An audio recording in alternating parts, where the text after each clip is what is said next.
Muy buenas noches, amigos televidentes. En el aire su espacio Cerrando la Noche. Un servidor, Giovanni Almonte, le da una calurosa bienvenida y recordar a los amigos que nos sintonizan a través del canal 26 Tricón 67 After y también a través de la web www.caribesion.com.do. En el día de hoy tenemos varios temas, los cuales vamos a tratar, que sé que son del interés y del agrado del público que siempre nos sigue. Queremos hoy abordar el tema de la basura, un tema que nos acuciante, que nos molesta, que nos preocupa a todos y que por décadas se ha invertido mucho en este tema y los ayuntamientos, las alcaldías, no solo del Distrito Nacional y del Gran Santo Domingo, sino de todo el país, no han podido resolver este problema. Pudiera decirse que pocos municipios y pocas provincias del país lucen un municipio bonito, higiénico, agradable a la vista. Sin embargo, vemos otros municipios que a pesar de tener un buen presupuesto, no lo invierten o no lo focalizan en torno a lo que es la basura, la recogida de la basura, la frecuencia de la recogida de la basura y el aseo de las calles y de las avenidas en los cuales están estos municipios. En el caso del Distrito Nacional, he dicho en muchas ocasiones que el síndico don Roberto Salcedo va de robo. Va de robo porque es la alcaldía que más dinero recibe por estar ubicada en la metrópoli, por tener los municipios que son los que pudiera decirse que son los que más aportan, porque está en el casco urbano, donde están las grandes plazas, los grandes centros comerciales, los grandes malls. Sin embargo, ese dinero que llega al cabildo o al Estado o al gobierno no se retribuye en la misma dimensión al ciudadano, a los municipios.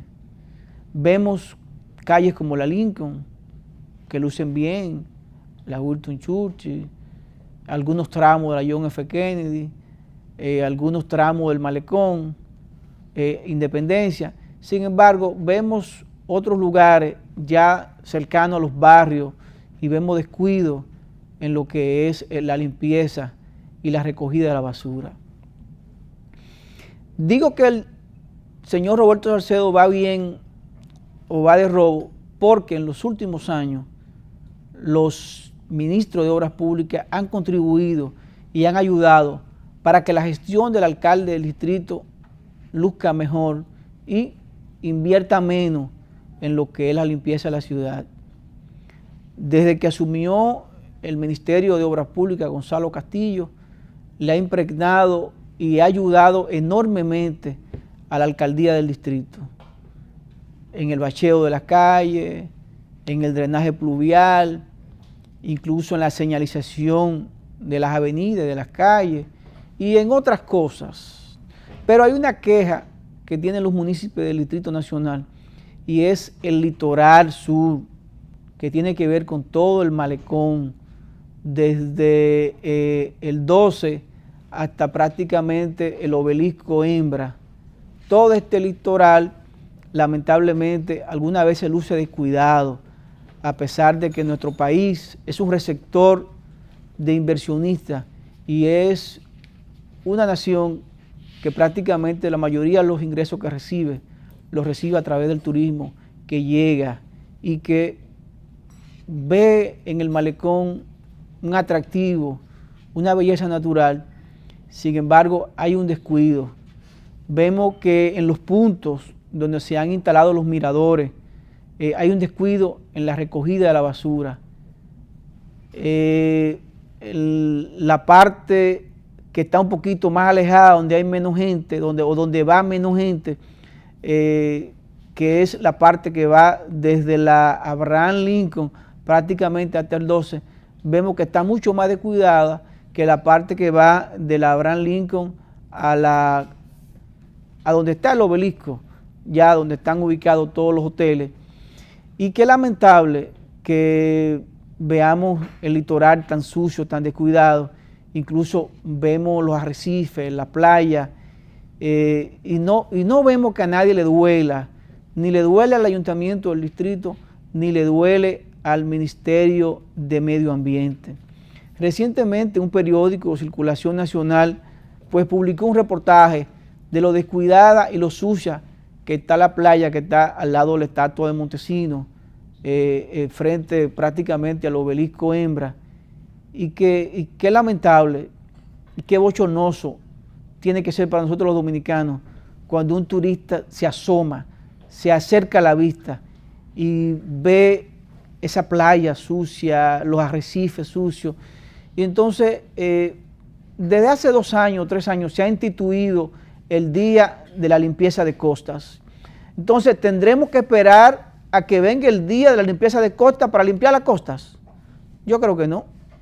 Yo creo que debe haber un personal del ayuntamiento que limpie estas costas para bien del turismo y para bien de la ciudadanía, porque ese ambiente limpio da esa seguridad tanto al dominicano como al turista que nos visita.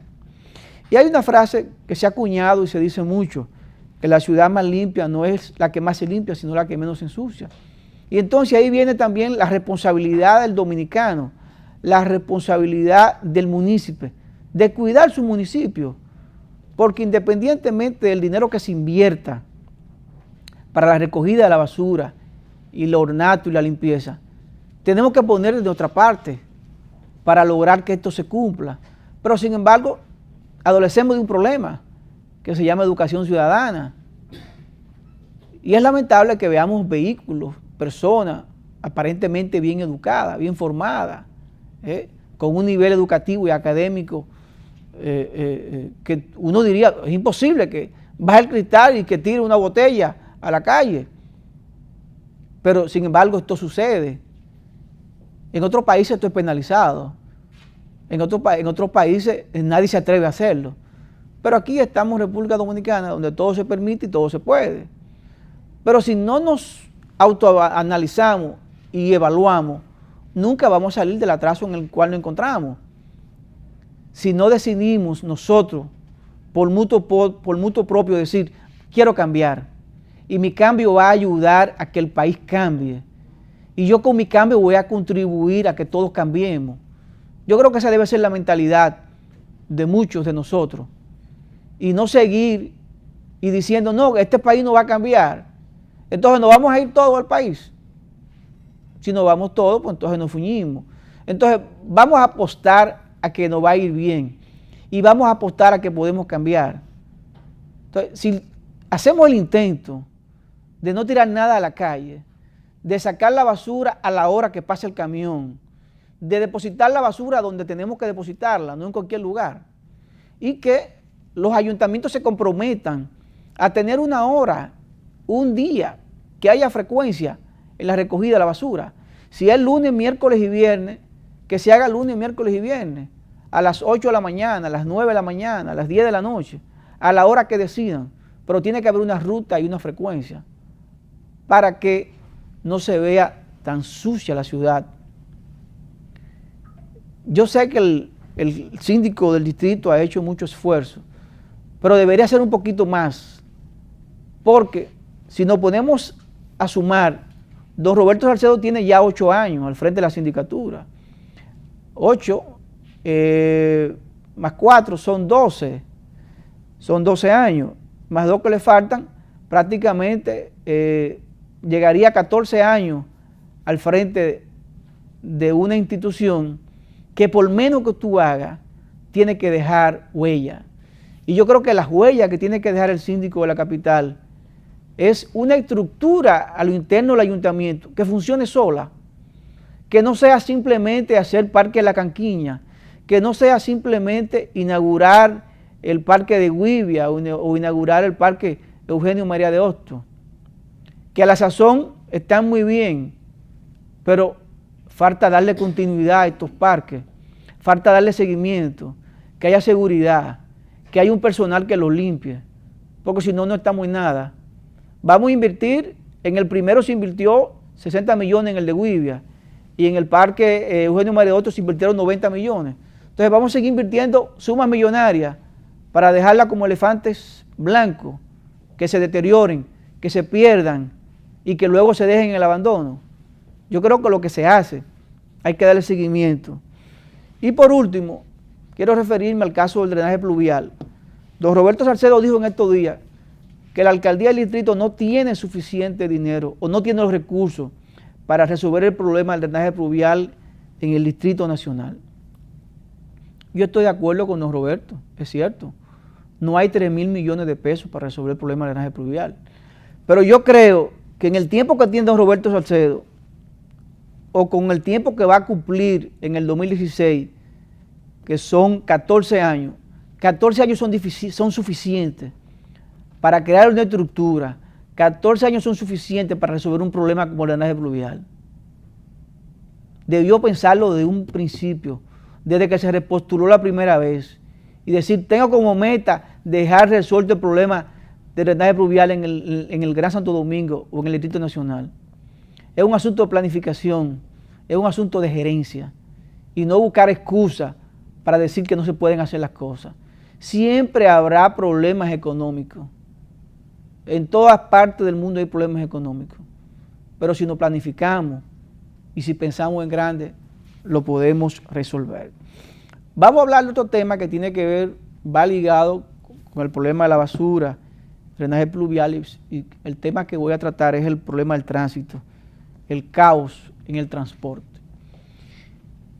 La verdad es que hay muchas instituciones que tienen dualidad de funciones.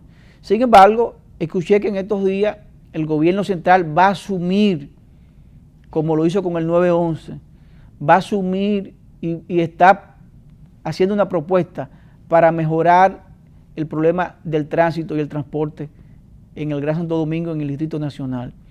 Yo creo que sería un gran aporte que haría el presidente Danilo Medina, como lo está haciendo con la educación, que lo ha asumido como buque insignia, que lo ha asumido como bandera de su gobierno, al igual que la agricultura. Yo creo que si puede resolver problemas tan vitales como este, que es el problema del tránsito, donde analizamos en estos días que de cada 100.000 habitantes mueren 40 fruto de accidentes de tránsito, yo creo que podemos contribuir a mejorar mucho la calidad de vida del dominicano. Según tengo entendido, el ministro de la Presidencia, al igual como asumió el problema del 911, va a agarrar por los cuernos el problema del transporte, el problema del tránsito. Vamos a ver hasta qué niveles puede el ministro de la Presidencia, Gustavo Montalvo, y el ministro de Administrativa, José Ramón Peralta, cómo ellos, que son los brazos derechos del presidente de la República, pueden ayudar a resolver mínimamente el problema del tránsito y el caos del transporte. Van a tener que pelear frente a frente con los transportistas, que son un sector muy poderoso, que controlan prácticamente el manejo del tránsito urbano e interurbano, no solo en el Gran Santo Domingo, en el distrito, sino en las provincias. Entonces habría que ver hasta qué punto se puede manejar esto y trabajar coordinadamente con la Dirección de Transporte Terrestre, con la OTT, trabajar con la dirección, con la AMET, con todas estas instituciones, y que se pueda hacer un trabajo mancomunado y que esto ayude pues a resolver el problema del tránsito. Y si no resolverlo, por lo menos disminuir un poquito los tapones, los entaponamientos, los problemas de las guaguas y los choferes de concho, que prácticamente son los principales problemas que ocasionan los tapones, el problema de los semáforos cuando se va la energía eléctrica, los AMEA apostados en las esquinas, que muchas veces no juegan el rol que tienen que jugar, pero vamos a ver cómo todo esto se puede resolver y cómo todo esto poco a poco nosotros podemos cambiar un poquito la cara al país, a la nación, y hacerla más dinámica, hacerla un poquito más fluida, porque esto ayuda a ahorrar combustible, a ahorrar tiempo, y el ahorro de tiempo y combustible es un ahorro de dinero, es el ahorro de dinero para el joven que va a la universidad, que va a su trabajo, para el padre de familia que va a hacer cualquier diligencia, y si lo puede hacer en 8 o 10 minutos, se está ahorrando tiempo y dinero, a diferencia cuando lo hace en 15, en 20 o en 1 hora. Es lamentable, pero nosotros, desde Cerrando la Noche, y quien les habla, Giovanni Almonte, sigue apostando a este país, sigue creyendo en que nosotros podemos hacer las cosas. Aquellos lamentablemente que piensan que este país no tiene solución, que no hay remedio, pues, bueno, no podemos hacer otra cosa, que se vayan, que formen tienda aparte en otro país, que se muden a otro lugar y que nos dejen la República Dominicana a nosotros, lo que queremos contribuir y ayudar, que este terruño querido, que nuestra Quisqueya sea diferente y que le dejemos un legado a nuestros hijos de un mejor país, de una mejor nación. Señores, vamos a la pausa. Después de la pausa venimos con la entrevista central de este programa. Vamos a hablar de economía, vamos a hablar de crecimiento, de macroeconomía, de desempleo, de economía agrícola y de la población activa. Vamos a la pausa. Ahorita anunciamos que íbamos a hablar de economía, vamos a hablar de crecimiento, macroeconomía, inflación, y para esto tenemos al doctor Juan Martínez Luque, quien es economista, con cual vamos a conversar sobre todo estos temas. Buenas noches, doctor, ¿cómo está usted? Buenas noches, señor Almonte, buenas noches, pueblo dominicano. Muy bien, gracias, con muchas ganas de empezar. Qué bueno. Y escuchando atentamente el prólogo que ha hecho usted, que ya tenía una referencia directa a la economía. Habló de planificación, de ahorro, de basura, de educación. Todo eso no es otra cosa que economía. Qué bueno, qué bueno. Doctor Martínez, los dominicanos somos escépticos con la economía. No nos interesa mucho.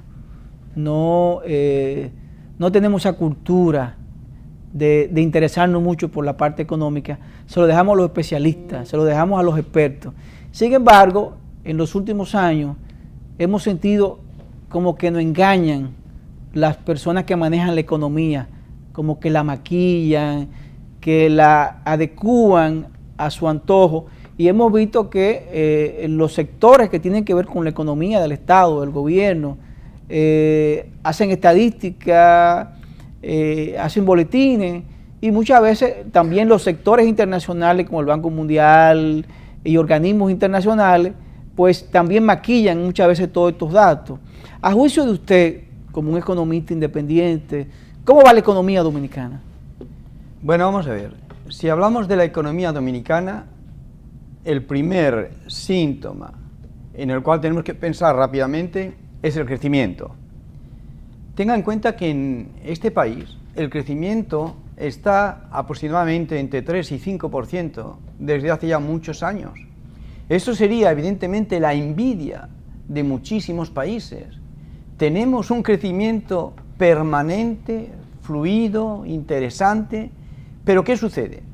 Sucede que nos falta quizás planificación, nos falta saber cómo utilizar ese crecimiento. Y después, evidentemente, tenemos la inflación, lo que quiere decir que si tenemos un crecimiento de 5 y tenemos una inflación de 3,84, en realidad el crecimiento es mínimo, porque la inflación está detrás y es la que nos permite que el crecimiento sea pues, más pequeño, porque la inflación es importante. Pero fijaros, con un crecimiento de 5% y una inflación de 4% aproximadamente, no se puede prácticamente crear empleo. Por eso, cuando hablamos de crecimiento, que es la pregunta, yo diría, este país, para poder crear empleo, necesita un crecimiento más importante. Un cálculo matemático, hecho en función de todas las coordenadas que existen en la contabilidad nacional de este país, a mí me permite pensar más o menos que la diferencia del 1% en el crecimiento puede crear aproximadamente unos 40.000 empleos. El diferencial entre crecimiento puro menos inflación. Lo que quiere decir que si nosotros decimos aquí que hemos creado 236.000 empleos, es decir, en 2 años, lo que significa 118.000 cada año, tendríamos que tener aproximadamente tendríamos que haber tenido aproximadamente un diferencial de 3 o 4 con respecto a la inflación, lo que quiere decir que tendríamos que haber tenido un crecimiento de 8 o 9%. Este país va a crear empleo cuando el crecimiento esté alrededor de 7. Mientras no estemos en 7%, yo creo que es muy difícil hablar de creación de empleo en cuanto al crecimiento. Y si apostamos un poquito más al turismo y a la agricultura, a la pesca, la minería y otras áreas, ¿pudiera esto contribuir a mejorar ese crecimiento y la calidad del empleo? Claro que sí, claro que sí. Mire, vamos a hablar, primero turismo, sí, después agrícola y después minería. Y vamos a hablar con ejemplos, para que veamos que aquí no se engaña a nadie. Vamos a empezar turismo. Estamos luchando, bueno, digo estamos luchando porque yo ya me considero dominicano, estamos luchando para obtener 10 millones de turistas anuales, cosa que es posible, porque este país ofrece todo, tiene todo para crear 10 millones de turistas al año. Tenemos playas, tenemos lugares preciosos, tenemos un precio relativamente bajo para los europeos y tenemos un clima que es bendito. O sea que hay que llegar a los 10 millones. Pero no se puede llegar a los 10 millones cuando el turista se encuentra inseguro.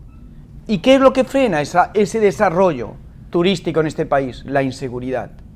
Cuando se mata a un holandés, a un italiano o a un alemán, tengan en cuenta que esta información sale a nivel nacional y es una información muy disminutiva en cuanto al interés de ese país de venir aquí como turista.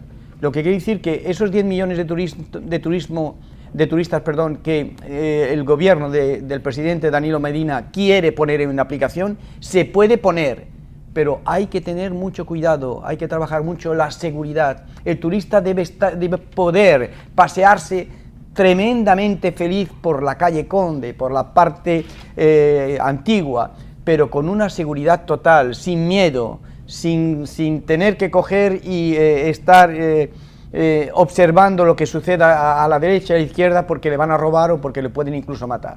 Eso es, yo creo que el turismo sería una de las, a mi parecer, sería en estos momentos quizás la actividad que más podría dejar en cuanto a empleo, a creación de empleo, y en cuanto a rentabilidad.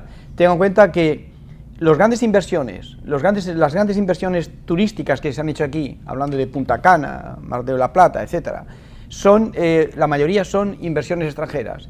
¿Qué les interesa a estos inversionistas? Traer el máximo de gente para que el porcentaje de ganancia, para que el porcentaje de utilización de su hotel llegue al máximo. Entonces, estos señores que han hecho inversiones millonarias son los que nos van a traer el turismo, pero nosotros aquí en este país tenemos que darle todas las posibilidades, toda la seguridad para que quieran venir. O sea, el turismo es además crea mucha mano de obra, el beneficio del turismo no se repatria en totalidad, no lo repatria el inversor, porque hay una parte del beneficio que lo deja en el país. Se consume internamente en el muchísimo, país. Porque toda la materia prima se consume en el país y todo el empleo prácticamente es del país, menos algunos dirigentes, lo que quiere decir que el turismo es muy interesante. Vamos a hablar de agrícola. Parece ser que en estos 236.000 empleos que se han creado, hay 50.000 empleos, según yo he podido constatar, que se han creado directamente en la agricultura. Fijaros una cosa, el país más poderoso del mundo en agricultura es Estados Unidos, el que más produce. El segundo es Francia, el tercero es Italia y el cuarto es España. Y después está Argentina, Alemania y China. Pero en cuanto a producción, Estados Unidos y Francia son los dos países que más producen en cuanto a producción agrícola. Yo os voy a dar un dato. El porcentaje con respecto a la población activa en esos países que trabajan en la agricultura es, en Estados Unidos, 2%, en Francia, 3%, en España, 4%, y en Italia 5%. Y aquí tenemos 15%. Y además creamos más empleos. La agricultura la agricultura en estos momentos es una actividad macroeconómica muy importante, pero no hay que crear empleos. Lo que hay que hacer es... Más tecnología. Exactamente, hay que mecanizar. Porque una hectárea, si usted pone 10 personas, no va usted a producir más por eso. Pero si usted la mecaniza, sí. Lo importante no son los empleos que se crean en la agricultura. Lo importante es el crédito que se otorga para que el agricultor pueda mecanizarse. Eso es. Entonces, aquí tenemos 15% de la población activa que vive de la agricultura. Eso es una barbaridad. Es una barbaridad porque, bueno, porque lo que necesitamos es que haya menos porcentaje en la agricultura para dar más porcentaje en servicios, porque vamos a pasar de un lugar que es un lugar con una remuneración muy baja, o sea, con una base de salarios baja a otro escalón superior. Y esto se refleja en la minería. Fijaros, hemos hablado de la minería, que era el tercer punto, me parece. Sí, sí. Este país es un país bendito. Tenemos una minería, y aunque sea lamentable decirlo, tenemos un don, un regalo de Dios, que tenemos que explotar, pero de la manera más inteligente y de la manera más natural del mundo. Tiene que ser una minería sostenible. Lo que no podemos hacer, fijaros, Nueva Zelanda, África del Sur, Australia, o incluso Noruega. Noruega, la minería en Noruega, un país que es uno de los que tiene la renta per cápita más importante, vive de la minería y de la extracción de petróleo. La mitad de su PIB corresponde a minería y extracción de petróleo. Sin embargo, cuando allí se hace una excavación minera, se plantan 40.000 árboles alrededor, porque la ecología hay que sostenerla. Lo que no podemos hacer es lo que estamos haciendo aquí y lo que se está haciendo, por ejemplo, en Loma Miranda, o demás, o en Falcón. Bueno, lo que tenemos que hacer aquí es tratar de tener una minería sostenible. Es decir, si yo hago... Que no dañe tanto el medio ambiente. Primero, que no dañe el medio ambiente. Primero. Segundo, que el dinero sea directamente retribuido a las personas que están afectadas y que viven en la zona. En los alrededores. Porque si esta gente, si estos señores, si usted a un minero le da los medios para sobrevivir convenientemente, con un salario adecuado, este señor no querrá que la mina desaparezca. Y el ejemplo que yo le voy a dar es que yo estuve en Pretoria, he estado entre las minas de Pretoria, en África del Sur, y óigame, me quedé sorprendido cuando vi de qué manera tan natural habían hecho una replantación total de los árboles, de la flora, que era la flora que convenía. Y yo cuando vi el parking que había allí con los autos que había, me quedé sorprendido. No parecen mineros. No parecen mineros. Y yo le voy a dar un ejemplo ahora para que vea usted que esto no es fantasía, esto es una realidad. Le voy a dar un ejemplo. Mire, Alemania.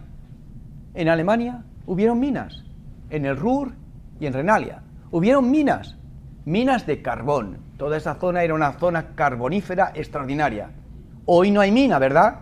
Pues hay 130 empresas y hay 5.000 millones de euros que es producto directo de esas minas. Es decir, 130 empresas con 5.000 millones de facturación es lo que los alemanes venden al exterior, pero no por mina, sino por material destinado a la mina, que venden a China, a Rusia, a Chile, a África del Sur y a Australia. Fijaros, los hijos de los mineros, los padres de los ingenieros actuales, los mineros trabajaban enormemente, tenían una remuneración adecuada en Alemania, pudieron dar estudios a sus hijos, y esos hijos de mineros hoy son ingenieros todos, que están cada día preparando máquinas y nuevas máquinas para poder hacer una explotación minera adecuada y conveniente. Lo que quiere decir que 5.000 millones, o sea, 300.000 millones de pesos, 5.000 millones de euros es lo que factura el sector minero alemán en maquinaria destinada a la exportación en totalidad, porque ellos ya no tienen mina. Eso es lo que debemos hacer aquí, tener una minería sostenible, que el dinero quede en la ciudad, en el pueblo, en la zona, que estos chavales puedan estudiar y que mañana, si no hay más explotación porque ya no tenemos más dinero, por lo menos que sean ingenieros capaz de preparar máquinas para poderlas exportar y extraer en otras minas.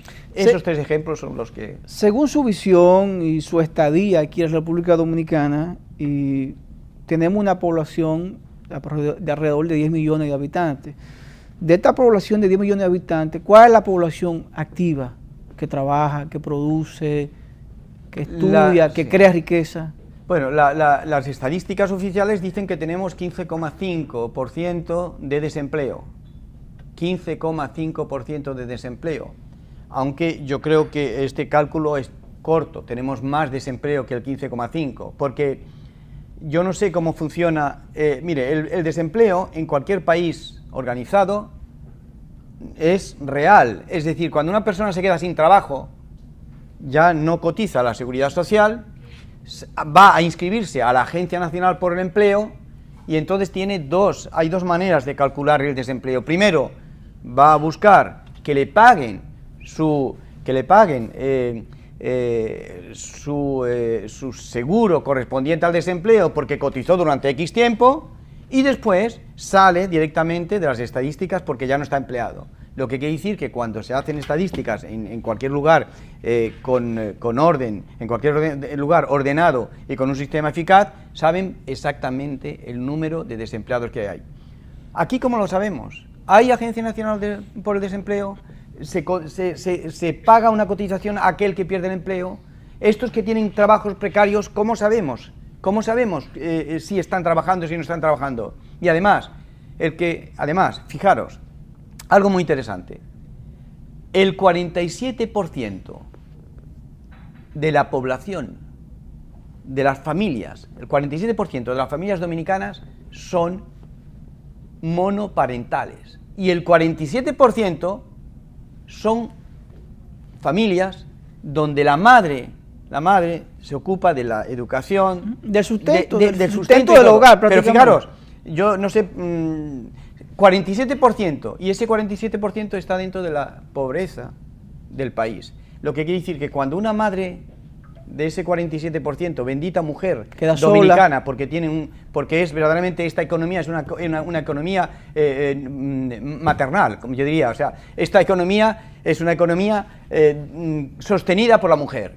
Cuando una mujer pierde el empleo, ¿dónde va esta mujer? ¿Dónde se inscribe? ¿Cómo se sabe que ha perdido el empleo? ¿Dónde está? ¿En qué lista se añade para saber si es una persona más dentro de este porcentaje de desempleo? Lo que quiere decir que yo creo que aquí hay más de 15,5% de desempleo. La última estadística que yo vi del Banco Central que se hizo en el mes de julio decía que la tendencia era subir ligeramente de 15,3 a 15,5. Cuando usted ve que un organismo estatal dice que habrá un poquito más de desempleo, quiere decir que verdaderamente hay más desempleo. ¿Por qué? Se han creado 236.000 empleos en este país. Aquí solamente sabemos los empleos que se crean por semestre, porque las informaciones que tenemos es primer semestre, segundo semestre. Primer semestre y segundo semestre se anulan, porque el primero se creó, me parece que eran 115.000, y el segundo faltó 115.000, o sea, se anulan. En 2 semestres hemos creado 236.000 empleos. Pero, o sea, en 2 semestres. Lo que quiere decir que desde que Danilo llegó, el presidente Danilo, se han creado 236.000 empleos. Mi pregunta es la siguiente. ¿Usted cree que 236.000 empleos son suficientes para disminuir la pobreza, para disminuir el desempleo y al mismo tiempo para absorber los nuevos jóvenes que llegan cada año, que son aproximadamente unos 300.000, que llegan, que están en la bolsa del trabajo, en la edad productiva, y que no encuentran trabajo porque bueno, algunos se encontrarán probablemente, pero quiere decir que en este país necesitamos cada año mínimo 350.000 empleos para que el desempleo baje o disminuya. Señor Juan Martínez, hablamos en el principio de la entrevista que los dominicanos son un poquito escépticos, no creemos mucho en la economía, tal vez porque no tenemos la cultura, la educación. Me gustaría que luego de la pausa hablemos un poquito de economía personal, economía del hogar, para mejorar esa economía y contribuir en el hogar y que esto ayude pues al crecimiento del país. Porque si logramos resolver un poquito el problema interno de cada hogar, esto contribuye a la economía nacional, que sería la macroeconomía. Vamos a la pausa, luego de la pausa venimos con el segmento final de este su programa Cerrando la Noche.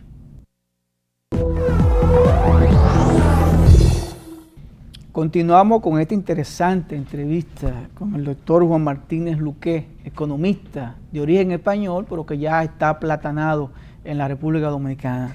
Doctor Martínez, hablamos o le formulamos una pregunta antes de la pausa, de que abordar un poquito lo que es la economía familiar, la economía personal, porque entendemos que mejorando la economía individual de cada persona, pues contribuimos a mejorar esa macroeconomía que tiene la República Dominicana, y como usted bien acaba de señalar, en los últimos años ha crecido un 3, 4, 5%, pero sin embargo ese crecimiento se lo traga la inflación, que ronda también por un 3, 4%. Al final el crecimiento que tenemos es apenas de un 1.5, tal vez un 2%, y según usted plantea, para lograr crear más fuente de empleo y que se note el crecimiento del país, tendríamos que crecer aproximadamente de un 7, 8%, ¿verdad? Sí, sí. Bueno, esto es la teoría teórica. Esto es el estudio teórico que yo he hecho sobre el país con todas las informaciones que yo he podido captar, pero que me parece que corresponde al promedio de otros países más o menos idénticos a este. Sí. ¿Cómo el dominicano común, sencillo, de a pie, puede mejorar su economía? Bien. Para mejorar la economía hay que tener en cuenta 5 puntos importantes. La economía de una familia es microeconomía, pero es exactamente lo mismo que la economía del Estado, que es macroeconomía. La microeconomía, o sea, la familia tiene que pensar que el dinero que recibe a final de mes, o sea, el salario, debe comportar una serie. El salario debe comportar una serie de gastos y el salario debe durar todo el mes. Entonces lo primero que tiene que hacer es evitar el endeudamiento. Hablaremos después por qué. Planificar sus gastos. Hacer un seguimiento de lo que, conforme avanza el mes, del dinero que tiene disponible. Evitar gastos superfluos e intentar por todos medios ahorrar. Mirad, en este país el endeudamiento es muy costoso. Si usted va a un banco, le van a prestar a 10, a 12, a 15%, y si usted lo hace a un particular, le van a prestar a 20%. Eso es una barbaridad. Hasta el 40%. Hasta el 40%, pero no quiero ponerme en extremos para no asustar a nadie. Eso es una barbaridad. En Europa, cuando usted es una persona sin ningún problema económico quiere decir de mala reputación, si usted hace un préstamo, usted va a obtener un préstamo a 3% y 4% máximo. Y no más. Aquí esto se multiplica por 5. Entonces, sabiendo que el endeudamiento es muy caro y que el endeudamiento coge una parte importante del presupuesto, lo primero que hay que hacer es evitar endeudarse. Yo creo que una persona competente y avisada que tiene una familia, estamos hablando de ese 47% de mujeres que llegan difícilmente al final de mes, eso es un ejemplo de economía en el país. Esas mujeres son las que nos tienen que enseñar, que nos enseñan con el dinero que dispone, cómo realiza, cómo sobrevive. ¿Cómo logra esa hazaña? ¿Cómo logra salir durante todo el mes con ese mínimo dinero? O sea que evitar el endeudamiento yo creo que sería la primera, a mi parecer, sería la primera medida a tomar. Doctor Martín, entonces, ¿dónde entra la recreación? ¿Dónde entra la diversión?